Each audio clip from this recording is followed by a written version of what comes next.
please stand for the pledge? I pledge allegiance to the flag of the United States of America and to the republic for which it stands, one nation under God, indivisible, with liberty and justice for all.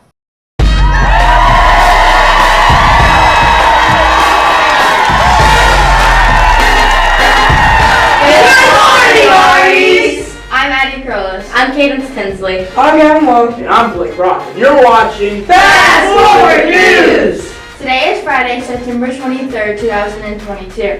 This is our 6th edition of Fast Forward 2022. Guys, our next week is College Go Week, and we want to get you pumped up for the festivities the week will hold. Did you know that the average American spends about 90,000 hours at work over their lifetime? What? Are you serious? If I'm calculating right, that's more than 10 years. Exactly, Addie. That is a lot of time, so that's why you want to find a career that you enjoy. Guys, start thinking about your personality, hobbies, and interests. How you can combine these to find a job. Do you like building things, playing sports, or drawing? What's your favorite class? When you stop and think about what makes you happy, you can think about finding the career that fits you. Good advice, Cadence. Did you know that according to the Bureau of Labor Statistics, the average person changes jobs about 12 times during their lifetime? Are you serious, Gavin? I absolutely am, Addie. Guys, your first job most likely won't be your last. You'll keep learning new skills throughout your entire life. So don't fret about having to think of the perfect career from the get-go. Is it true that the only way to have a career is by earning a 4-year degree? Absolutely not! About 99% of all jobs created since the Great Recession require education and training beyond high school. That does not mean you have to get a 4-year degree. That's right. There are a lot of other options to choose from to get yourself set up for success. However, going to college does generally mean that you'll earn more money in your career over your lifetime. That's right. According to the Indiana Commission for Higher Education, students who earn an associate's degree can expect to earn about $400,000 more than those with a high school diploma. Yes, and students who earn a bachelor's degree can expect to make about $1 million more in their lifetime than students who receive only a high school diploma. $1 million!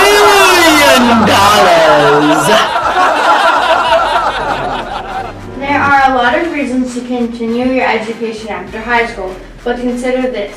Last year in 2021, it was estimated that in order to live in Indiana, you need to make at least $40,000 a year to cover living expenses and having some spending money.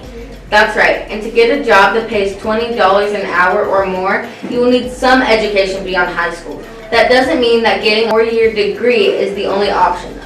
Exactly. There are many pathways in which you can accomplish furthering your education.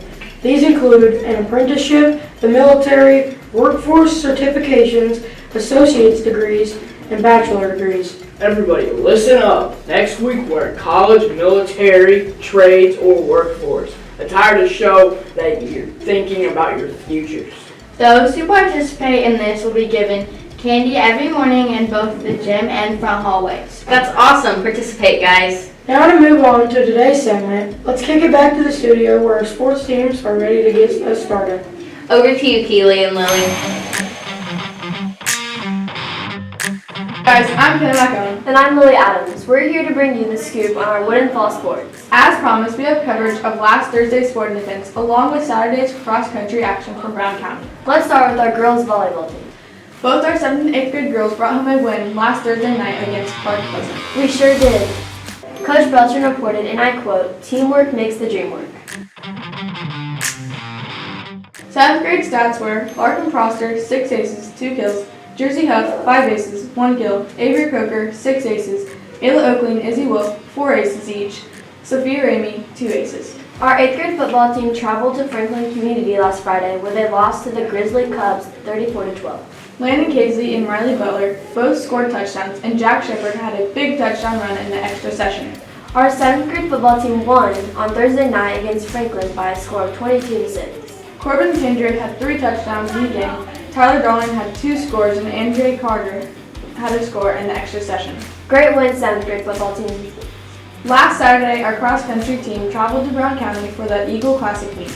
Coach Kitchen reported that in a huge race with 221 runners, all our boys ran personal best time. But that's not all. Coach also gave a huge shout out to the girls for also accomplishing new personal bests in the race with 214 racers. Wow, that is seriously awesome that everyone on the boys and girls cross-country team ran their best races ever last Saturday.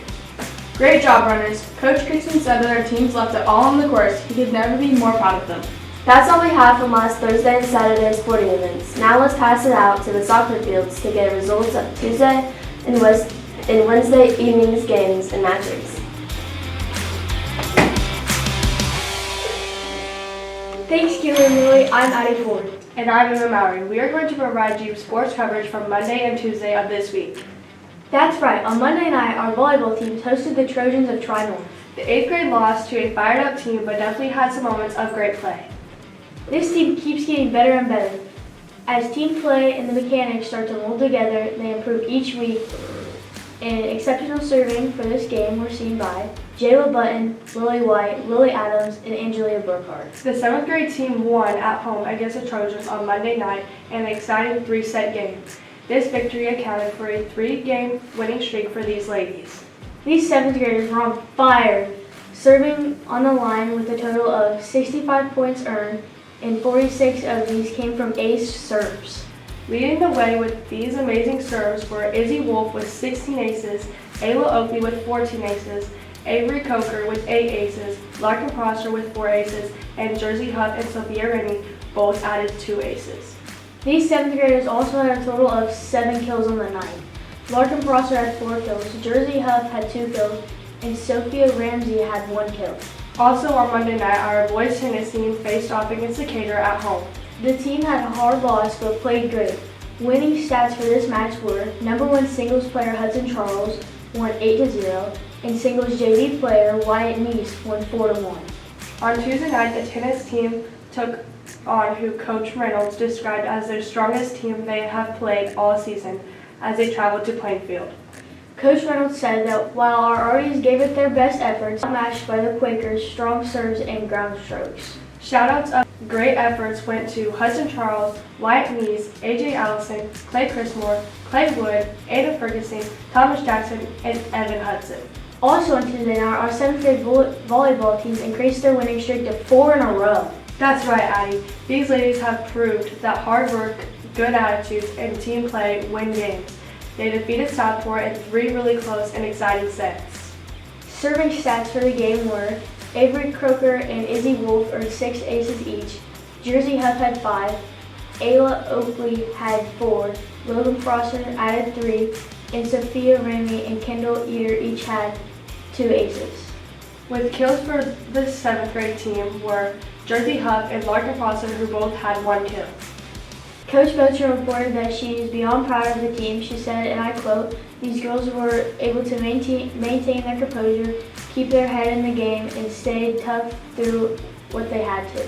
Great game, 7th graders. Our 8th grade volleyball team also won on Tuesday night, defeating Southport in 2 sets. Way to go 8th grade volleyball as well. Up next, we have coverage of our cross-country team who ran against Columbus on Tuesday night. Coach Kitchen reported that Andrea Perry ran a personal best time of 13:35, which placed her 32nd out of 67. In addition, Kayla Maxwell ran a personal best time. For the boys runners, Jude Hiles ran a personal best time of 12:40, which placed him 41st out of 70 runners. Also, Richie Sheave and Nate Robbins both ran a personal best times. Our soccer teams traveled to Plainfield on Tuesday night where they defeated by a strong Quakers team. Thanks, Emma and Addie. I'm Tessa Crumley. And I'm Nevaeh Dillon. Our Lady Arties were the only ones in action last Wednesday night. That's right. First off, let's talk about our girl golfers who hosted Greenwood at Foxborough. The girls finished the regular season at 7-2 with a big 118 to 155 win over Greenwood. Coach Peterson reported that it was a hot night, but all the girls played really well. Emma Peterson was the top golfer of the night, scoring a season low of 27. Lillian Lamb and Maddie Martin both shot a 29. Jocelyn Mercer shot a 33. Olivia Hiddle shot a 39. Brindley Akoff shot a 44, and Evie Scott shot a 45. The Mid-State Golf Tournament begins tonight at Fox Cliff Golf Course starting at 4 p.m. The 5 girls who will be participating in the tournament on behalf of John R. Wooden are Emma Peterson, Maddie Martin, Lily Lamb, Jocelyn Mercer, and Olivia Hiddle. For parents and spectators attending the Mid-State Tournament, Foxcliff will begin selling golf carts at 2:30, no earlier. Golf carts will be first come, first served. Families will only be able to purchase one golf cart. Good luck, golfers. You've had the best season of any of our fall sports, and this season strong. Absolutely. Good luck, Lady Arties. Also on Wednesday night, both our 7th and 8th grade volleyball teams traveled north to Decatur. Both teams lost, but Coach Belcher reported that there was definite takeaways, and the team will come back stronger next week. 7th grade stats included Avery Kosher, who had 3 aces, Larkin Prosser added 2 aces and 3 kills, Jersey Huff chipped in 1 kill, Ayla Oakley served up 7 aces, Izzy Wolf contributed 4 aces, and Corinne Gregory put up 3 aces. 8th grade stats include Jayla Button dished out 4 aces, Addie Curlis had 1 ace and 1 block. Macy Dixon brought in 2 aces, and Gracie Buckley chipped in 1 ace. That's it for our coverage of Wednesday's Wooden games and matches. Next week, we will bring you coverage of our last night's first round of tennis and the results of our football team's matchup against Cart Pleasant. Now let's kick it back to Keely and Lily to wrap up this week's women's sports. Back to you, ladies.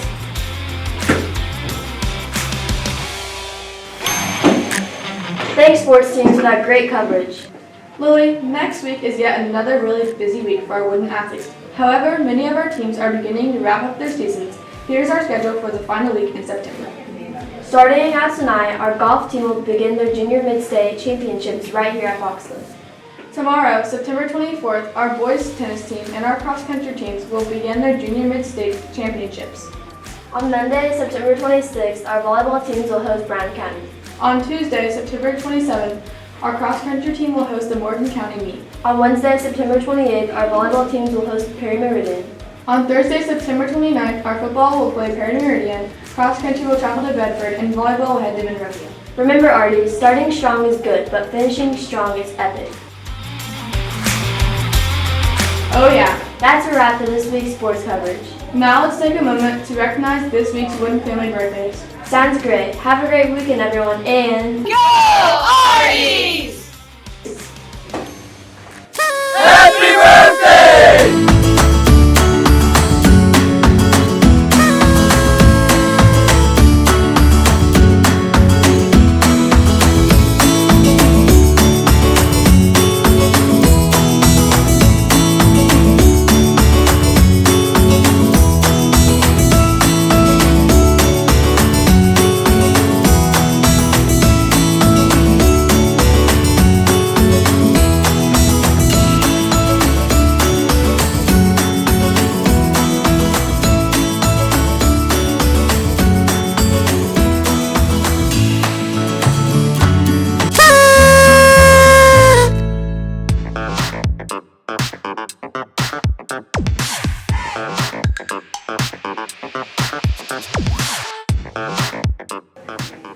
Happy birthday, guys! I'm Juliana Somewhere. I'm Emma Harris. And you're watching News from the office! This week, we're excited to bring you coverage on what's been happening down in our 7th grade science lab, along with a couple of important reminders. Let's start with the science labs. There has been much discussion in the science wing about the mass extinction that happened 66 million years ago that ended the age of dinosaurs. That's right, Emma. Steve Body, the dinosaur hunter and Franklin College professor of local fossil preservation, paid our 7th grade science lab a special visit along with his prehistoric evidence. Steve Body is a local paleontologist and the founder of Southern Indiana Paleontology Institute, which is based right here in Martinsville. He's been on many dinosaur digs out west and brings his finds back home to his fossil lab in Martinsville to clean and prepare them. He donated his dinosaur Juliet to a new dinosaur museum that will be opening in Fort Wayne, Indiana.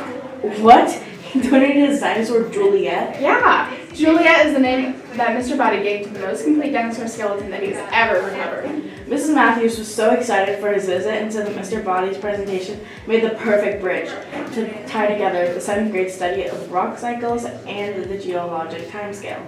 Mrs. Matthews was also excited because Mr. Body autographed and donated a really cool field cast from the hip bone of Juliet to her classroom. She said that this will be on display in her room forevermore. I'm gonna go check that out. Me too! That prehistoric hip bone can be seen in Mrs. Matthews' lab, room S2. On to other news. Don't forget, there's a call-out meeting right after school today. For those of you interested in being a part of our Women Robotics team, meet in Mrs. Matthews' room in the science wing, room S2. Also, don't forget to wear your attire every day next week for College Girl Week. Everyone, please listen up. We at Fast Forward need your ideas. Please use us as your platform to advertise your special events and happenings. We have created a Google Classroom for your input. Please join us to share your ideas. Here's the class code.